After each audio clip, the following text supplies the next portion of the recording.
Hi everyone, আসসালামু আলাইকুম। SB কিচেনে সবাইকে স্বাগত। আজকে আমি মজাদার একটা নাস্তার রেসিপি নিয়ে হাজির হলাম। আজকের এই নাস্তাটির নাম হচ্ছে যে পটেটো স্ন্যাক্স রেসিপি।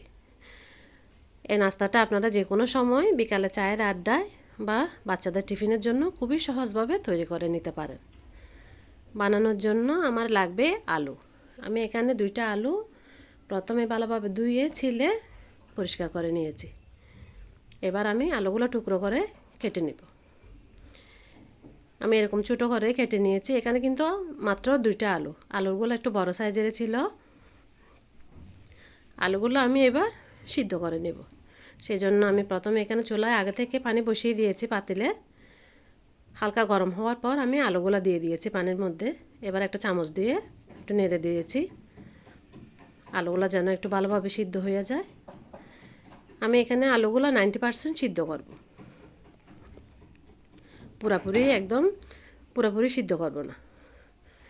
কিছুক্ষণ সিদ্ধ হওয়ার পর 3-4 মিনিট সিদ্ধ হওয়ার পর আমি একটা জাজরিতে উঠিয়ে একটা আলু আমি চেক করে নিব কি পরিমাণ সিদ্ধ হয়েছে। আমি একটা কাঁটা চামচ দিয়ে দেখতেছি, দেখেন দেওয়ার সাথে সাথে যখন আলু সিদ্ধ হয়ে গেছে এটা বোঝা গেছে।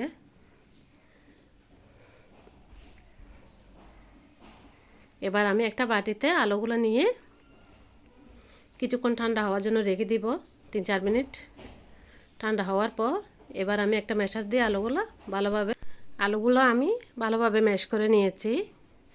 এই পর্যায়ে আমি দিয়ে দিচ্ছি এখানে হাফ চা চামচ থেকে একটু কম লবণ আর সামান্য পরিমাণ গোলমরিচের গুঁড়া, আর দিয়ে দিচ্ছি হাফ চা চামচ চিলি ফ্লেক্স, আর সাথে দিচ্ছি 2 চা চামচ চিজ। এটা না দিলেও কোনো সমস্যা নাই, দিলে কিন্তু খেতে একটু মজা লাগে। আর এবার দিয়ে দিচ্ছি ধনেপাতা কুচি। ধনেপাতা দেওয়ার পর এবার দিয়ে দিচ্ছি আমি এখানে 2 টেবিল চামচ কর্নফ্লাওয়ার।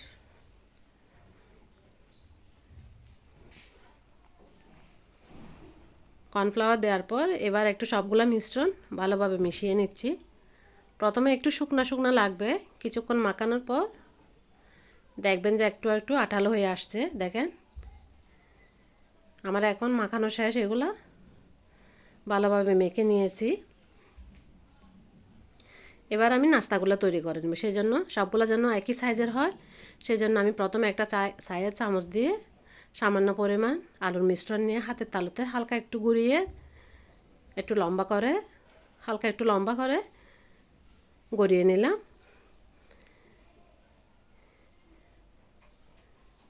আমার এখানে একটা তৈরি হয়ে গেছে, আমি আর একটা তৈরি করে দেখাচ্ছি। প্রথমে আলুগুলো নিয়ে হাতে একটু চাপ দিয়ে ভালো করে একটু নরম করে নেবেন।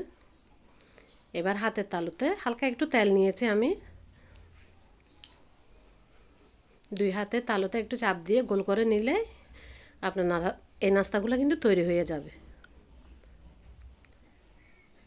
আমি এখানে অফ ক্যামেরায় সবগুলো আলুর নাস্তায় তৈরি করে নিয়েছি। আপনারা চাইলে এই পর্যায়ে আলুর নাস্তাগুলো ব্রেড ক্রাম্বে গড়িয়ে ডিপে সংরক্ষণ করতে পারেন। আমি এখানে নিয়ে নিয়েছি ব্রেড ক্রাম্ব। এই নাস্তাটা যেন উপর দিয়ে একটু মুচমুচে হয়, ভিতরে একদম সফট থাকে, সেজন্য আমি এখানে উপরে একটু ব্রেড ক্রাম্বে গড়িয়ে নিলাম সবগুলো।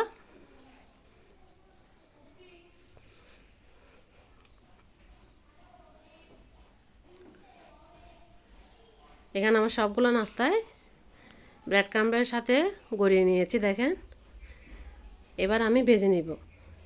সেই জন্য চুলার মধ্যে আমি প্রথম থেকে একটা প্যান বসিয়ে এখানে তেল মিডিয়াম আঁচের মধ্যে গরম করে নিয়েছি। এবার আমি একটা একটা সবগুলো নাস্তায় দিয়ে দিচ্ছি। এখানে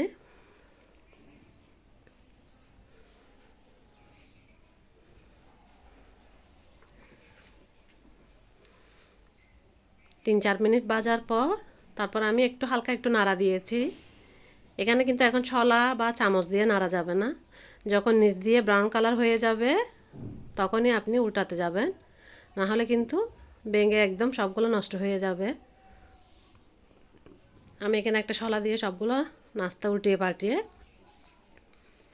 ব্রাউন কালার করে নিব।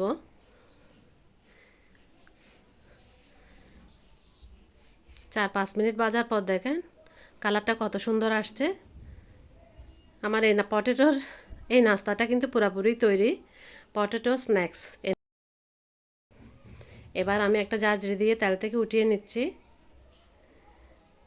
দেখেন এখানে আমার এখন নাস্তাগুলো তৈরি করা শেষ। আমি এখন পরিবেশন করে দেখাচ্ছি। দেখেন কত সুন্দর এবং লোভনীয় হয়েছে। এটা আপনারা চাইলে যে কোনো সময় চায়ের সাথে বা বিকালের আড্ডায় বা বাচ্চাদের টিফিনের জন্য তৈরি করে নিতে পারবেন। এই নাস্তাটা কিন্তু তৈরি করে না খেলে বুঝতেই পারবেন না এটা যে কত যে মজার একটা নাস্তা। খুব সহজে তৈরি করতে পারবেন। আমার এই ভিডিওটা যদি একটু ভালো লেগে থাকে কারো, প্লিজ আমার চ্যানেলে একটা লাইক, কমেন্ট এবং সাবস্ক্রাইব করে দেবেন। ধন্যবাদ সবাইকে।